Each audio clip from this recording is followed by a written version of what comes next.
Alright guys, what's up? I got something to say.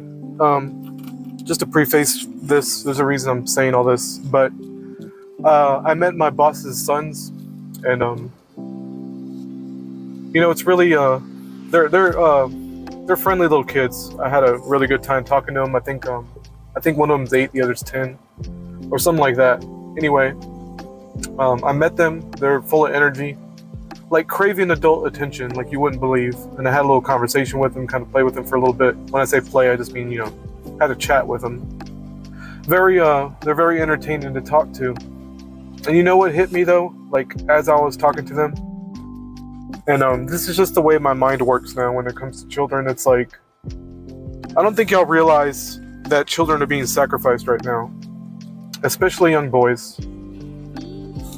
They're being thrown out into the world that's out to get them, that's out to destroy them, and that's just the way the world is right now. But it's always been like that. I'm going to give you a good example, just to kind of get into the Bible mess, the Bible thumping, because it's a really good example, and it's the story of the binding of Isaac, not the video game, but the Bible story, the actual Bible story, where Abraham is asked by God to sacrifice his son to prove his faith. And a lot of Christians, a lot of really stupid Christians, take it so literally, as if Abraham was literally asked to put Isaac on a rock and slit his throat or slit his wrists or something stupid. And it's like, y'all don't see the metaphors here, because if you're a parent, you're being asked to sacrifice your child to the world. And that's what was being asked of Abraham. God essentially said,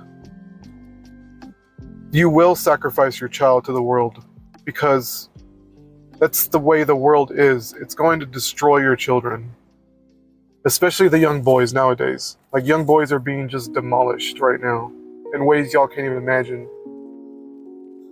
And it's so easy to just brush it off, right? Oh, that's just the way the world is.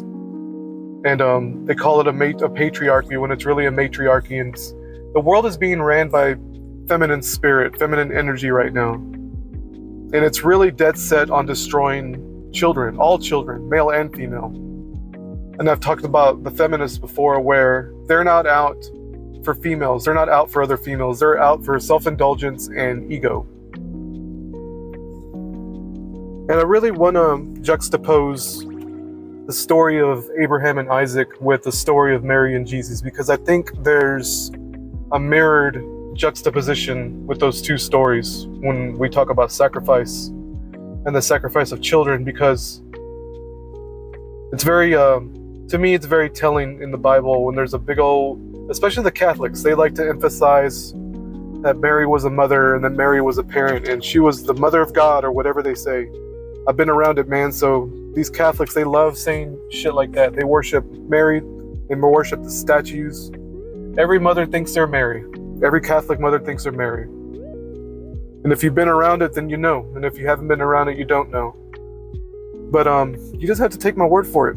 But the juxtaposition between Mary and Jesus and Abraham and Isaac, because Abraham sacrificed his child willingly, and Mary couldn't let go. And the reason that is because Abraham had faith. He had total faith.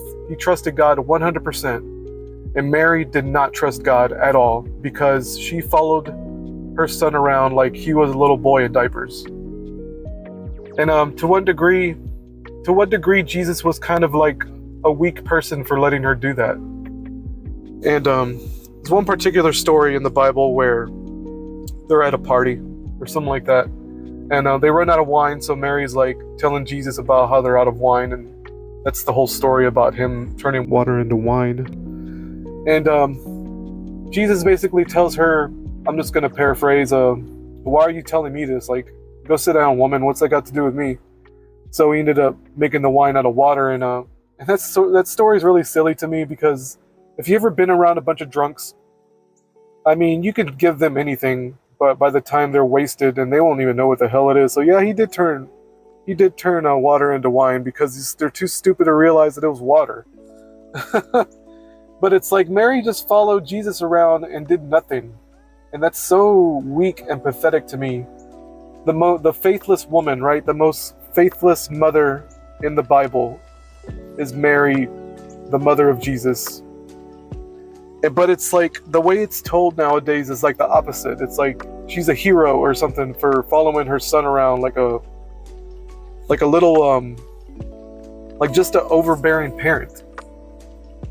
And that's not what you do with your children. You don't coddle over them. You don't hover over them like that. Like Mary was the first helicopter mom in a sense.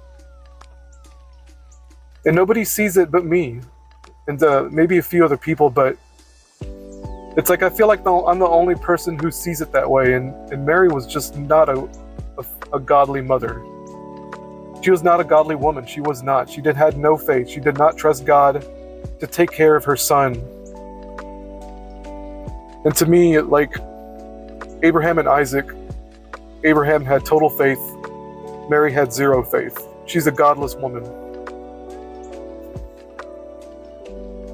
Because what you do with your children is that you send them into the world fully knowing that they're going to be crucified by the world.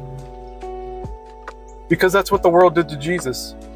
And he deserved it. He had it coming. He went into it fully knowing that he was going to get sacrificed, though he was going to get blamed. He was going to be the scapegoat. He was going to be the living straw man. You know, the scarecrow. He was a living scarecrow. I haven't really talked about that, but that's what he is. He was the straw man, the scarecrow, right? So what do you do when you're trying to wake people up and you just accept the fact that you're going to be the scapegoat. You accept the fact that you're going to be crucified. And you have children, right? And you just have to accept the fact that you're going to let them go into the world and they will be sacrificed. And that's what Abraham was doing. Strapping his son to a rock, knowing fully well the world is going to do this to him. But having faith, leaving it into God's hands. And I know it sounds cheesy as hell, but it's a repeating mythos for a reason. And I don't know, I've never heard any preacher man talk about this the way I'm talking about it. Like, nobody taught me these things. I didn't listen to a Sunday service of Jesse. I never heard Jesse talk about this. I never heard anyone talk about this. I'm the only one. Me. That's it. Am I the only person who sees it this way? Like, it really does truly feel like it. I don't know if that's a good or bad thing. It's very saddening. Like, for instance, watching my boss's sons, you know, so full of life and full of energy. Like, they haven't been fully brainwashed yet. But it's like a deep sadness comes over me when I think about them, because I know they're being prepped to be sacrificed to the world, and it's going to happen. And I have a daughter. And I tell her all the time, not all the time, but I've told her before, it's like, I'm your father, and I know fully well the way the world's going to treat you. You know, being a person. She's going to be a woman one day, and she's going to meet people that are going to treat her a certain way because she's a female. And if I had a son, I would say the same thing. I would say, you're going to be treated a certain way because you're a male. Because males and females have their issues for different reasons. But we're all human at the end of the day. So these are human issues. This is why I talk about the woman thing so much. Because I'm talking about people. I'm talking about human beings and how they are. And women aren't excluded from this. And this is what kind of pisses me off about it. The whole Mary thing. Like, nobody sees Mary as just a person. They see her as some sort of demigod, maybe even a god herself, because she laid down and did some nasty business with a man and had a son who was the perfect man. Not through her actions, by the way. He was a perfect man through his own actions. Maybe not even through his own actions, because we're not in control. There is no free will.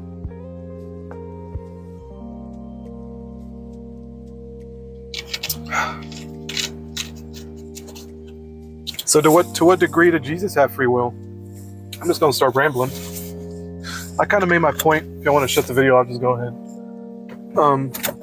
About the Mary thing. And where was Joseph? Like, this is what blows my mind about this story of Mary in particular, following her son around like a helicopter mom. Where the hell is your husband? What the fuck? Like, where is your husband? Aren't you supposed to be home cooking dinner or something? Come on, man. So Mary's got other kids, supposedly. Like, why isn't she going around following them around? That's pathetic to me. Like, leave your son alone. Leave Jesus alone. And it's said and done, right? But this really, really speaks to that mama spirit that I talk about. This overbearing mama spirit. Like, trying to turn Jesus into her second husband. Like, where the hell is Joseph? Like, how weak was Joseph? And the interesting thing about Joseph to me is that he was just a guy. He was a carpenter as well, but he was just a dude who knocked some woman up and created the perfect man, like the Son of God. And that's your story. Like, that's my story. Like, our fathers were just fathers. They were just men. They were just people, regular people. But there's potential. Like, even someone as simple as a carpenter can give birth to the Son of Man, to the Son of God. And that's the point of Jesus' story. Whenever they bring up Joseph, like, nobody talks about Joseph. Nobody cares. They'll talk about Mary all day, though. It's fucking weird to me. But, like, the whole point is, to me, like, even if you are a nobody and you're a father, there's potential. It's like the variable X, like X potential, limitless potential, infinity. And it's a callback to the things I talk about abortion. I know I don't bring up abortion as much as I'd like to, but it's that potential that gets deleted whenever an abortion happens. And this women's rights thing is such horseshit. Because, like I said about these feminists, these women don't care about each other. They're all about death and destruction. They don't love children. They don't love other women. This is all about ego. Ego and self-indulgence. What's in it for me? This abortion thing, what's in it for me? I want to fool around with whoever I want to and not face any consequences. And you even have women right now that are bragging about aborting male fetuses. And I know it sounds horrible, but it's true. It's like they'll get a gender test before the child is born and determine whether or not they're going to abort it. And if it's a male, they go ahead and do it, and then they brag about it on social media. I've seen it a few times now. And I'm not saying it's like rampant, but that evil spirit is there. And it's in women's minds. And where does that trauma start? Like, think about it, guys. These women that do that, don't judge them. Just try to get into the headspace. Try to get into that familial trauma that I talk about all the time. And I had a pretty interesting discussion with some people in one of my community posts about tribes. And when I say tribes, I don't mean like a tribe in Africa. Like tribes can be anything, right? It could be your family, it could be your state, your town, your country. Those are all tribes. You can't really help but be part of a tribe. My point was, in that community post, was that you need to let go of this tribal nature. And it's like animal instinct. If you want to think of human beings as an animal, that's the instinct, is to group up into tribes and to kind of satiate one another in order to extract resources. Everybody's like that, okay? Men and women. Women got it a little more worse than men do when it comes to manipulating on a social level, social economic level. Because women see, especially mothers, not all women, but a lot of mothers see their own children as a socioeconomic resource. Stardust Simulation talks about this a lot. and he's 100% on point about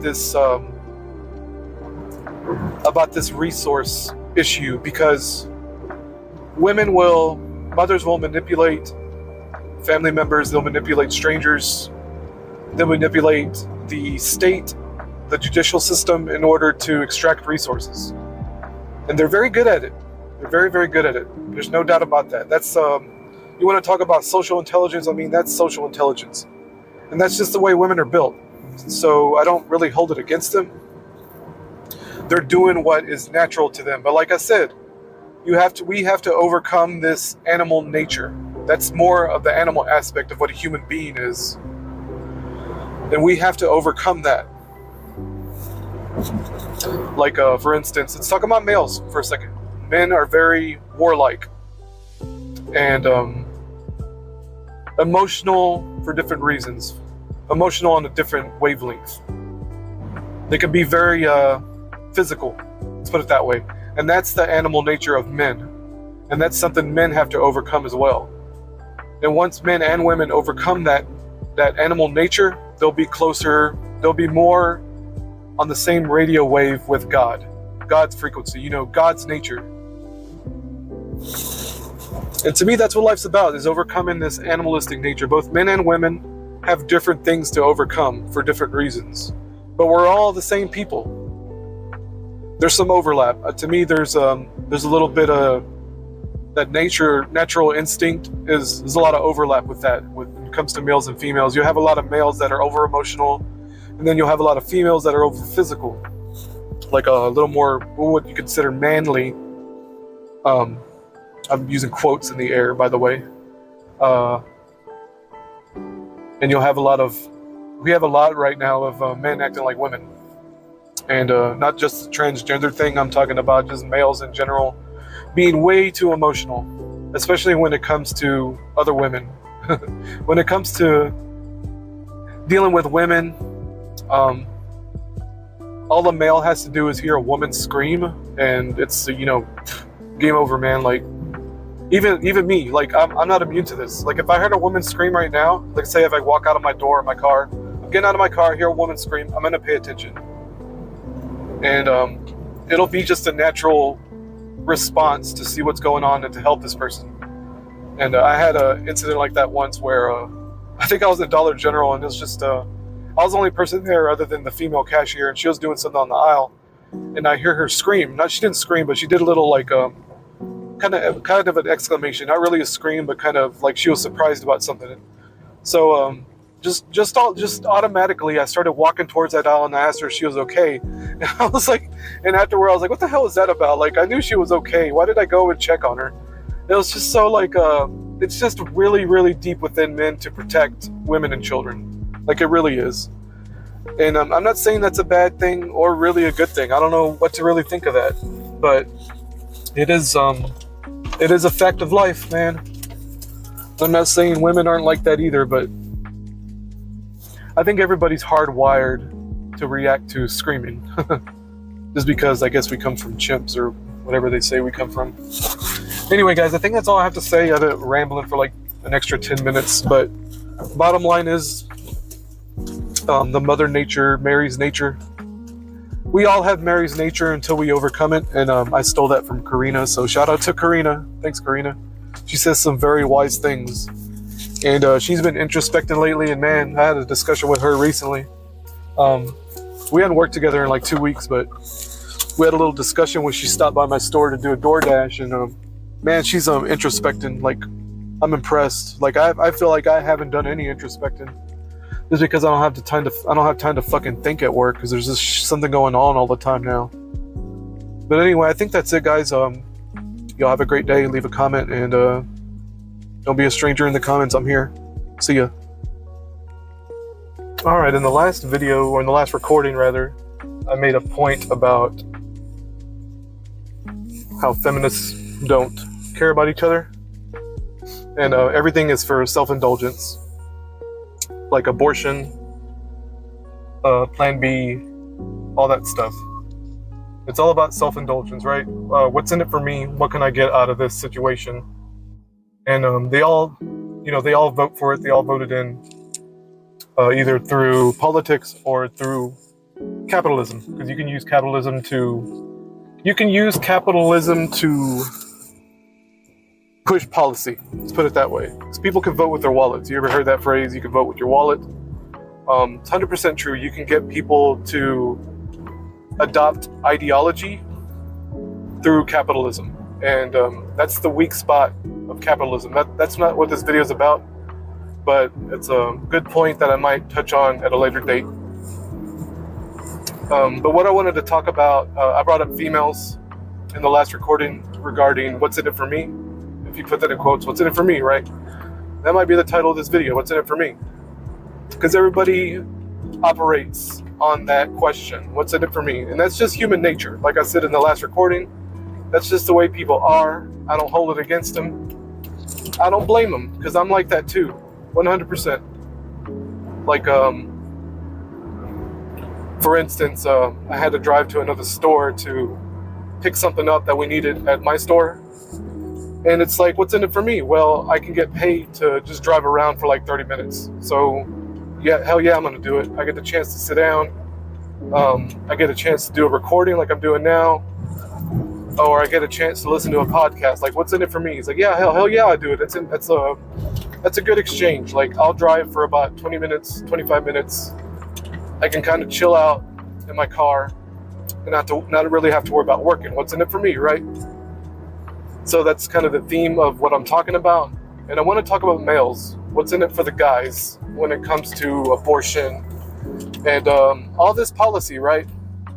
The Roe v. Wade thing. I don't want to talk about politics necessarily, but that it does have a little bit to do with this. Well, has a lot to do with this spirituality thing, because all these policies have everything to do with spirituality and the mindset and the spiritual state of the populace. To put it simply. So for the guys, when it comes to this abortion thing, what's in it for the guys? Well, a lot of guys will go along with it. For one thing, they'll go along with anything a woman tells them. They'll go along with anything their girlfriend wants. They'll go along with anything their wife wants. That's how it all starts, right? The devil works through the woman. The little devil whispers in the woman's ear because the man is a little more stronger than that. And the women can control the men through the coochie, right? It's just, if you're an adult and you're listening to this, that's just, you should know this. If you're a child listening to this, well, I think it's really weird if you're a child listening to my videos, but hey, if you're out there, I'm telling you right now, little ladies and little guys, men are controlled through the women, through the coochie, through the, the bad parts. Anyway, I'm kind of joking around, but for anyone out there who may not be aware of that, and I'm pretty sure there are ladies out there that don't realize that, and some grown-ass men who don't realize that either, that you can be controlled through a woman. I can be controlled through a woman. And like the point I made, I'm not sure how many recordings ago it was, but I made a point where I said, all that has to happen is to hear a woman scream, and I'll go check it out. Like, I'll be like, okay, what's going on? Like, it could be anyone, really. It could be a guy. But it's a little more attention grabbing when it's a female screaming, especially a young child. But especially females. And it's very easy to plead to someone's more protective side if you're a woman. And especially when you're dealing with guys, or even if you're dealing with other women, it's a little harder from what I've observed, right? I'm not a girl, so I don't know. I'm not a female, so I don't know. But from what I've observed, it's a little harder for women to pull their bullshit with other women. Sometimes. But they do kind of click up when it comes to gender, only because, like I said, what's in it for me? That's all they have to ask themselves. What's this situation, this social situation, what's in it for me? So for the guys, when it comes to this abortion thing, when it comes to the Plan B thing, when it comes to Planned Parenthood, what's in it for them? What's in it for the guys? Well, they can have sex whenever they want, right? And not have to worry about babies. They don't have to worry about child support. They don't have to worry about the woman trying to extract resources from them after the fact, which happens a lot. Don't you females dare pretend like it doesn't happen. Because everybody hears the stories. There's plenty of movies about it. It's just undeniable by this point. You can't deny it. It's there. It's happening. So, what's going on here, right? It goes far beyond what's in it for me. It goes far beyond killing the baby in the womb. It has a lot to do with that. It is an attack on children. But there's something deeper going on. It's like, oh man, it's so hard to put into words. It's an attempt to break away from the mythos, to release the karmic debt, if that makes sense. So there are consequences for having sex, right? There's consequences for both men and women for hooking up together and getting nasty with each other. For the women, they want to do it as much as the guys, and guys want to do it, obviously. It's a little more obvious. But the women want to get in on it too. But they don't want consequences in the same way the guys don't want consequences. They don't want the karma involved. And the karmic circle just means you're doing. You perform the action, you deal with the consequences, and it's all one big action. That's what karma means. There's no such thing as cause and effect. Cause and effect is just a social convenience. There's only a karmic state, which is the ongoing mythology of your life that you're playing out in real time. You're playing out the mythos in real time in your life right now. Even with you listening to me, you're playing out the mythology. The Adam and Eve mythos. It's all in the Bible, man. Like, all these stories are in the Bible. So this is an attempt to break away from the karmic debt, to break away from the mythology, to break away from the mythos. But you can't do that because it's baked into reality itself. Think of reality as a loaf of bread. It's already baked in. The yeast is in. You put it in the oven and it's there, man. You can't escape from this karmic debt. You can't escape from this mythos. It's impossible. So, when a woman goes out and has an abortion, there's going to be a karmic kickback. And it's not, like I said, it's not even a kickback. It's already baked into reality. If you want to call it determinism, that's fine. Call it whatever you want. So they have to deal with the spiritual consequences. And I'm not talking about, I'm going to make this perfectly clear, I'm not talking about going to hell or anything like that. I'm talking about the consequences you deal with spiritually in real time right now. And when I say spiritually, I mean psychologically, because there's one and the same. I've talked about this before plenty of times. Whenever I talk about spirit, I'm talking about the mind. I'm talking about psychology, because it's all about psychology. Carl Jung, talking about spirituality in every single one of his lectures. And he realized, man, Carl Jung is a beast. Carl Jung is just on another level, dude. I've been wanting to talk about him for months. And like, I'm so low IQ. Man, I'm telling you, I realize that I'm so low IQ, I can't touch this dude. Like, it's so hard to talk about him. Just to go off on a little tangent here. So I'll talk about something else for just a second. But it's like, I can't touch Carl Jung with a 10-foot pole because I'm just not smart enough. Like, I'm going to try to, maybe the next couple of months, I'll try to do some videos on Carl Jung, but it is like, this dude is a monster when it comes to this spiritual stuff. Like, he is a legit shaman, the last shaman that we'll ever see. Because he had it going on, dude. His thoughts on spirituality and psychology and our ancestors and all that, and I posted a video about it that sort of touches on that, to the point where I just let the book speak for itself, and I didn't add any commentary, because it's like, I feel like I almost have no business talking about it. It's that crazy and deep, because he speaks for himself very well. But anyway, guys, this attempt to break away from the karmic debt, the spiritual debt. So you got the guys cheering on the abortion, right? It's like, oh yeah, kill my baby in the womb, who cares? And they're going to deal with the spiritual consequences, maybe not now, but later in life when they realize what they've done. And I'm pretty sure some dudes never get to that point. But I know for a fact, and I've heard, and it's anecdotes, but I've talked to a few people who either have had abortions themselves or they've heard it anecdotally, and don't take you can take anecdotes with a grain of salt, right? But just to tell you that I got in a discussion once with a coworker. It was with Emily actually, and I asked her. It's like she knew a girl who's had multiple abortions, like dozens. I mean dozens. And she said that she's just not right in the mind. Like her mind is just broken from all these abortions. And like I said, mind equals spirit. And we kind of talked about it. I kind of explained to her that these mental issues are spiritual issues, and it destroys the soul. And I'm not talking about, like I said, I'm not talking about heaven and hell. Just get that out of your mind. Heaven and hell don't matter to me, because we're living in the present right now. We're dealing with the karma right now. We're living out the mythology.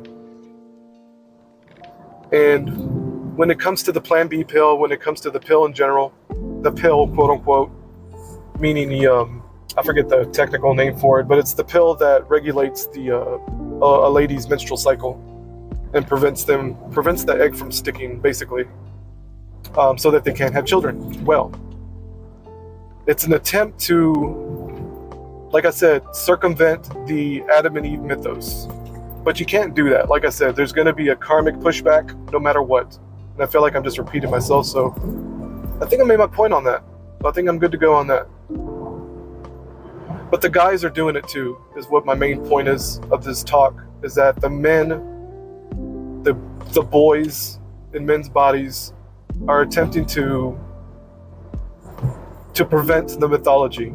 And that's what these creeps are trying to do. That's the reality, maybe not the reality itself, but that's an aspect of what this reality is being manipulated to do. It's trying to attempt to manipulate people. What Satan's influence is attempting to do is to reverse the mythology. And you can't do that. He can't do that. Like, the devil can't win. He can't. It's over before it's begun. It's already been written. Determinism.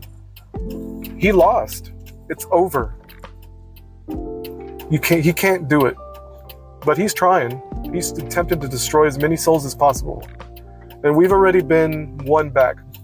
When Jesus got crucified, he bought us all back. And I think that's all I got to say, guys. If I have anything else, I'll just add it on later. Y'all have a great day. Bye-bye.